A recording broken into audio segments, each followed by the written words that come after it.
Let the adventure begin!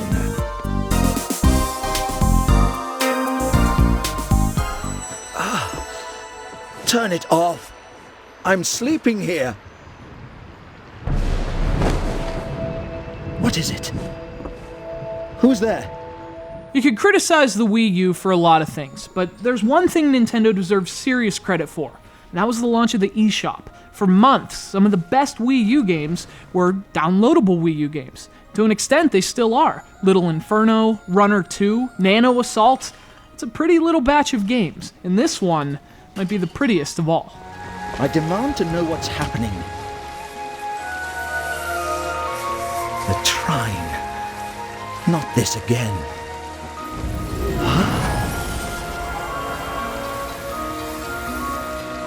Pontius. Amadeus, get your things! We need to save the kingdom! Well, Trine 2 is obviously a 2D platformer, but the beauty is in the details and the graphics. This is a beautiful journey through a storybook world filled with wicked goblins and lush forests, a place where snails grow as large as boulders and the vines come to life. Blasted weeds! I'll show you what for!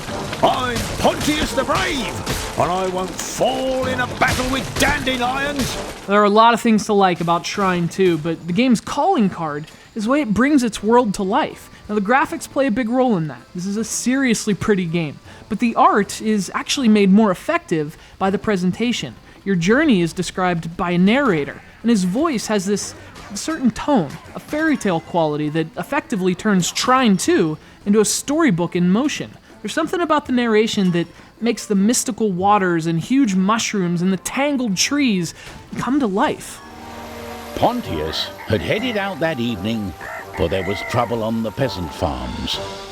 Creeping vines were taking over the fields. But you know, Trine 2 is definitely more than just a pretty face. In fact, once you've gotten used to the graphics, you start to appreciate that Trine 2 is also a really clever puzzle platformer. And when the puzzles start to take center stage, that's when things really start to get magical.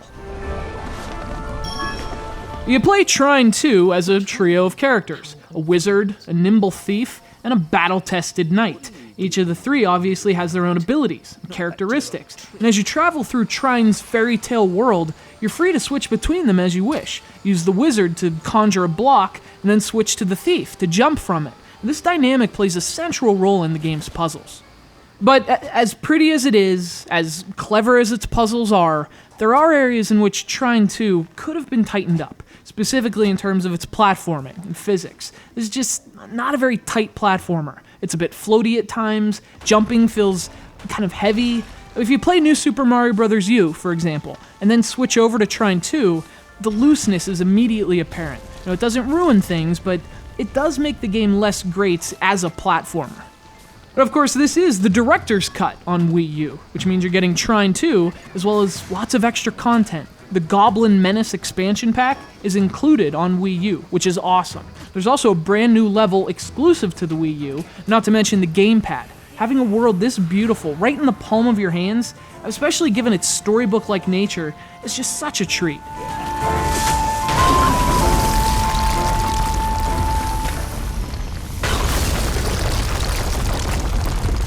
Now, it's not exactly clear skies for Trine 2, but when the sun's shining this bright, a few clouds are hardly a deal breaker. It's not the perfect game, but if you're looking for a world to escape to on your Wii U, there's no better destination than the gorgeous, magical world of Trine 2.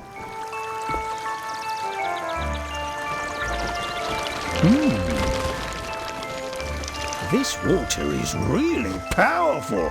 I ought to see if it works on potatoes as well.